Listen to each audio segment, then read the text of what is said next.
thing about being in the desert is it doesn't rain very often. However, even before I moved to the desert, I loved the rain. Watching the rain and the clouds build in the distance and then release in this light mist. Feeling the raindrops on my skin, the little tiny pelts. Not so much when I was driving my motorcycle that I had in my 20s, but I loved the nice, soft rain. Sort of like the falling drops of the water sprinkler that you would run through the yard in on a hot summer's day. And then the smell of the fresh, clean air. Can you smell it?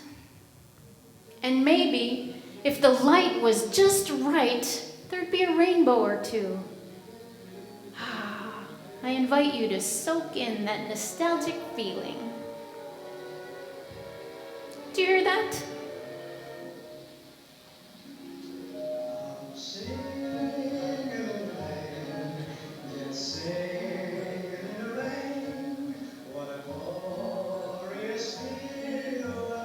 Wait, let's not get sidetracked here. I can't speak for you, but on my spiritual journey, I have had a few rainy days and some thunderstorms. During those mental and emotional thunderstorms, all right, help me out here, guys. Oh, that was the last one.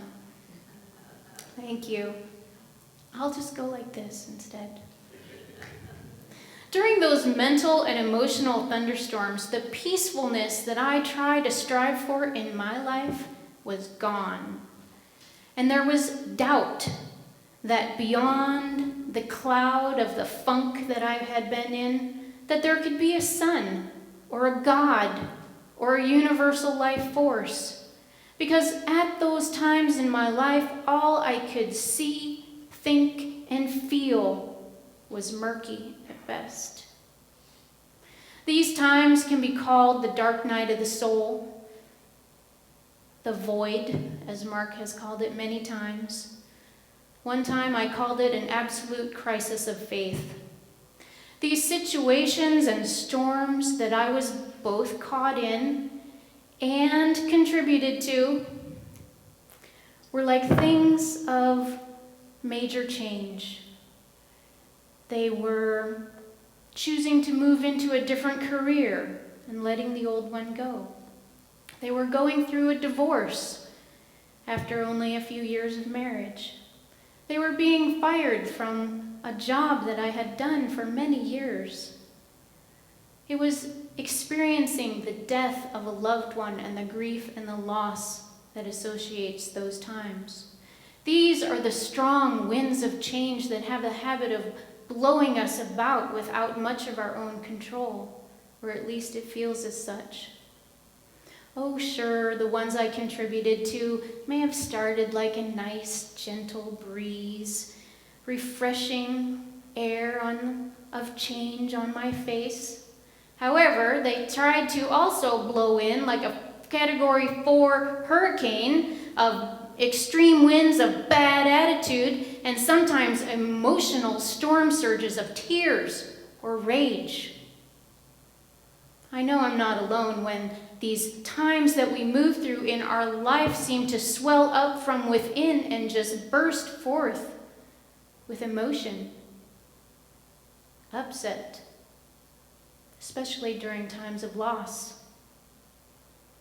Eyewitness news reported that those results were shocking and almost devastating to who I believed I was in reality. It was Mark Twain that said that life does not consist mainly or even largely of facts and happenings. It consists mainly of the storm of thoughts that is forever flowing through one's head. I know I'm not alone when I talk about those storms of thoughts that move through, sometimes with a life of their own.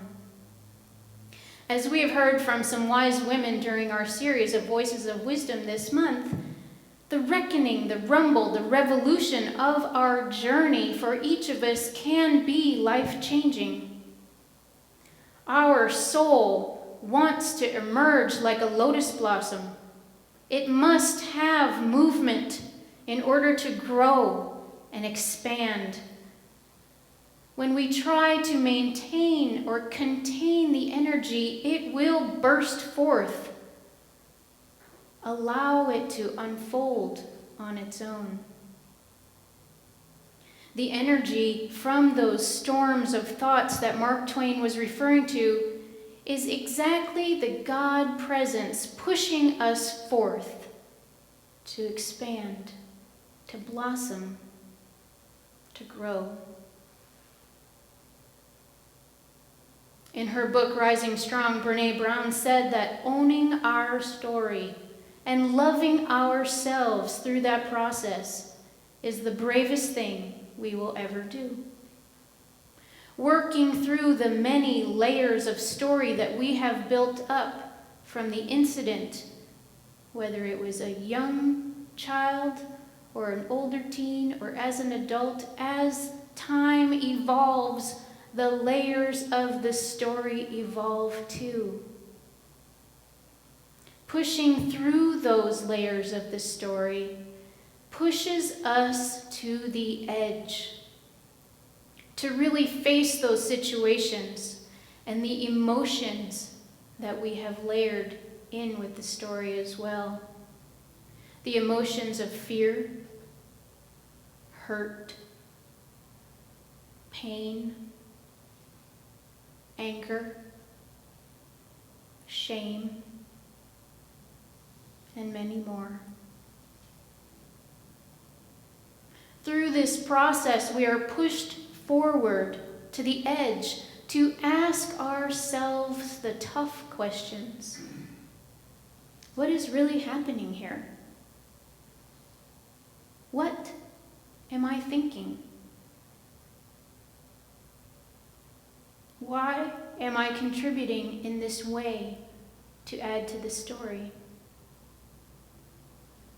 And in a moment of clarity, somehow we get to the question that says, what story do I really want to tell? How do I want the movie to end? Spiritually speaking, recognizing the stark contrast between what we say we know to be true about ourselves, that we are the Christ presence in action, that we have the divine spark of God within us, that we are connected to all life. We say these things, and yet sometimes during the thunderstorm of our thoughts, beliefs, behaviors, and emotions, it does not feel or appear that that could be true. And it's these times where we look, feel, and behave like Dr. Jekyll and Mr. Hyde. I've seen both sides of those personas in me. Sometimes when I can clearly see the two sides of my life, the spiritual and the human, revealed to me side by side, I can take a breath and turn to focus on what I believe is really my life's work, finding the balance. Finding the balance between the human and the spiritual, and being there. So it's at these times when I have that glimpse of clarity that I really take the opportunity to seek solitude, for rejuvenation, for opening my mind, allowing my heart to expand. Most of these times I seek out time alone in my study, where I'm surrounded by my library of books, my favorite chair, and a lamp. my altar that I have created over the years. One time in one of our many moves across the country in serving Unity churches, my books didn't make it on the truck, and a whole month I went in California without my books before Rob had the opportunity to go back and get them. And it was like my family and my friends were not with me for that time, because that cocoon of my study that I have built for myself is my refuge in times where I'm not balanced. Going into the closet, as Jesus would say, to that calm and safe place where I can be. Just be. And ride out the storm of thoughts that may be going through my mind, my heart. It is the quiet center of the storm where the power really is. In this place, sometimes I could journal about those raining thoughts that are coming out of me, allowing the energy to move through in this particular way, having the rain pour out of ideas and emotion in a safe place where I could take no prisoners and just allow the storm to run its course. It was a different kind of rain, but I love the rain, even when it's not so pretty, even when it makes nothing but mud puddles. Taking time apart to be in the center of the storm, emptying thoughts, allows the blue sky of my mind to return, and possibly, hopefully, seeing a rainbow of inspiration at the end of this storm. In these times of quiet, the conscious connection that I strive for, to connect with the wiser me, the calmer me, not the ego me, not the crazy me, but the deeper essence of me, the one who knows and lives and can be connected to all of life. From this place, I can then create a conscious storm of new thoughts, filled with intention and action, persistence, and choice, conscious choice. This calm is the center of the storm, where the power is. So in hearing a lot about the reckoning and the rumble and the revolution these past few weeks, of course I wondered, what would Charles Fillmore, co-founder of Unity, have to say? So I went to my library and I looked it up in the Revealing Word. This book is a book of definitions based on his version of New Thought and Awakening.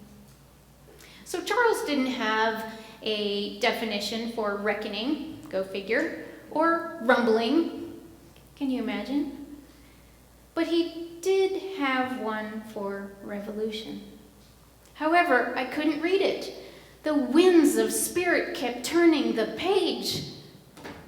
It's like the window's barely open. Why are you turning the page?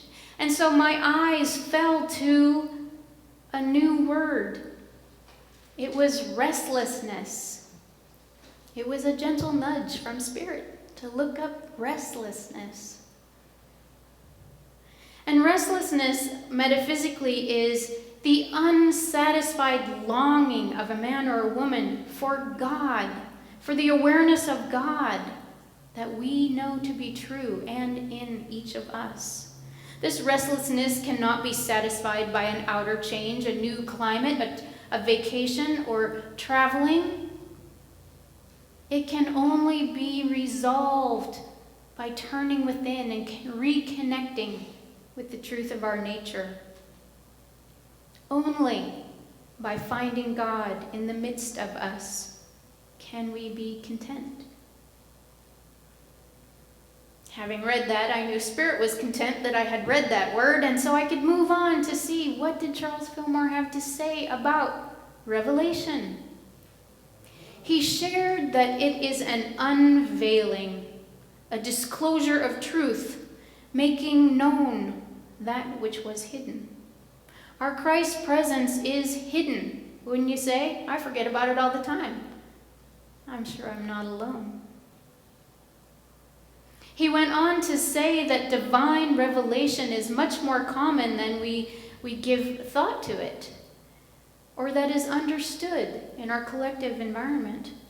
The Spirit of truth is revealing the hidden wisdom to thousands every single day. He called people like us quiet citizens, going about their lives, allowing Spirit to reveal itself to us in random ways, like the words of a song, the beauty of a meditation, the wonderful friends that we have in a community such as this. Spirit is present and revealing itself all the time. So I thank Charles Fillmore for his insights, as I often do, because he's a friend of mine. He has become a friend through his books and his teachings, someone that I hold dear. And so, being one of the quiet citizens that Charles Fillmore referred to, allowing myself to get busy with the spiritual work that is mine to do in this lifetime, making myself whole, and finding the balance between the human and the spirit. This is exactly what Brené Brown called wholehearted living. It made perfect sense. It is our restlessness of our own soul calling us out to know itself, to reveal the truth to ourselves of who we are. I know that the storms of thoughts that have pushed me forward during this lifetime become who you are here to be, it keeps saying. Become who you are here to be. Some days I know who that is, other days not so much. But I still strive for the balance to become who I'm here to be. So for each and every one of us, your soul, my soul, is pushing us forward to create experiences of growth. They may be a gentle rain, it could be a thunderstorm, it could be a hurricane. It is your soul pushing you to grow. It is your soul calling you to know that Christ's presence within. All of this restlessness is just the push of Spirit. Pema Chodron, one of my favorite Buddhist nuns, has the teaching that this very moment is the perfect teacher, and it is always with us. This very moment, being present right here, right now, is the perfect teacher. Every breath in, every breath out, the perfect moment. Being present, being aware, being awake to it. This is the teaching. It's an experience. Just seeing what it is, what's going on, how am I feeling about it, what am I thinking about it, reveals so very much to you, to me. Our lessons are our life. So how do we be with the questions and not disassociate from them? Awareness is found both in pleasure and in pain. Awareness is found in understanding as well as confusion.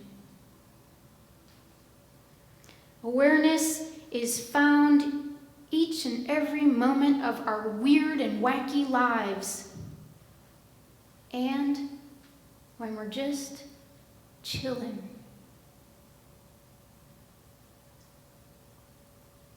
Reconnect within. If this moment is our greatest teacher, then what is our greatest tool to recognize where are we in the moment? I have found that for me, it is absolutely my attitude. I've worked with a few thousand teenagers over the years, and I would say for them, it's probably their attitude. Our attitude is a state of mind. It's a thought that has been given energy and life and now expresses in 3D. We don't need any red and blue glasses to see the expression of our attitude put into the world. It's got a life of its own.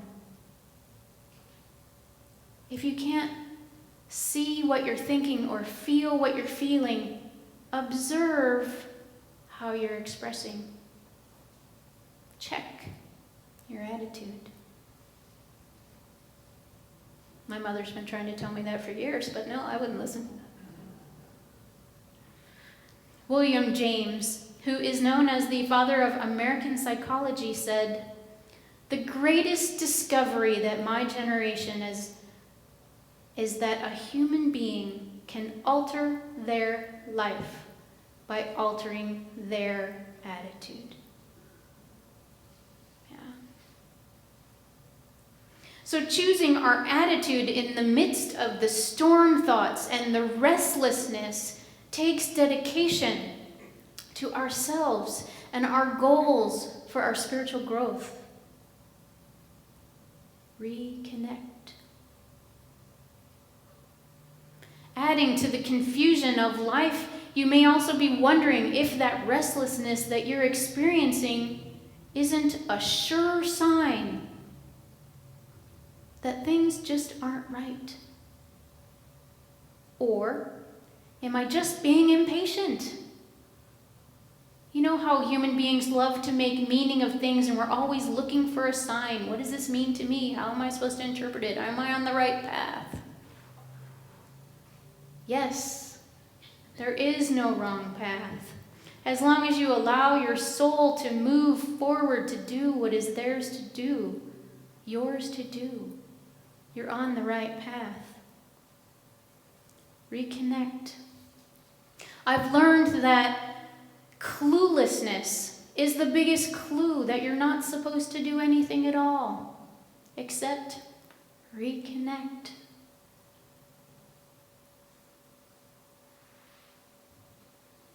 In my experience, prayer has 4 answers. It's that simple. It took me 30 years to figure it out, but 4 answers. It's either no, grow, slow, or go. No, not the time now, not the activity. Grow, learn, expand, evolve, learn something, expand who you are. Take time. Slow down. Breathe, relax. Allow life to unfold. And go. The whole Red Sea of activity in the world is moving aside for you to make a beeline to whatever your prayer request is. I'm sure that each and every one of us have experienced those answers to prayer at some time in our lives. Along the journey, we are the ones that give our lives meaning. We are the ones that tell the story and add to the story or subtract from the story.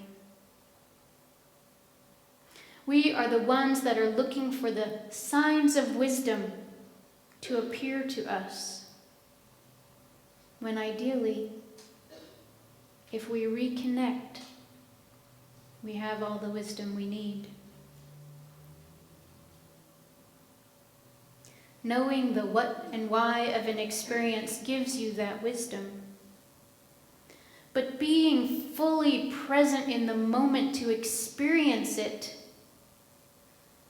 the real truth of how things are, brings joy. And while wisdom is helpful, joy is essential. We can absolutely live better with wisdom in our right hand, but it becomes a burden to carry without joy in our heart. As Erica said when we first started this series, she learned that the baggage she carried could be a jumbo bag, a mid-sized bag, a carry-on, a tote bag, or nothing at all. And so it is up to us along the journey what we want to carry with us and how they intertwine together.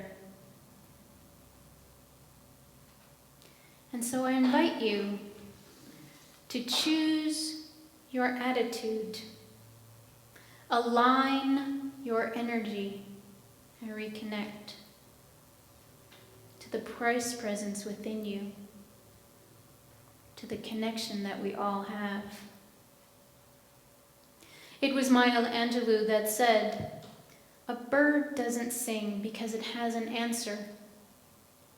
A bird sings because it has a song." Go and sing your soul's song, regardless of the weather. Namaste.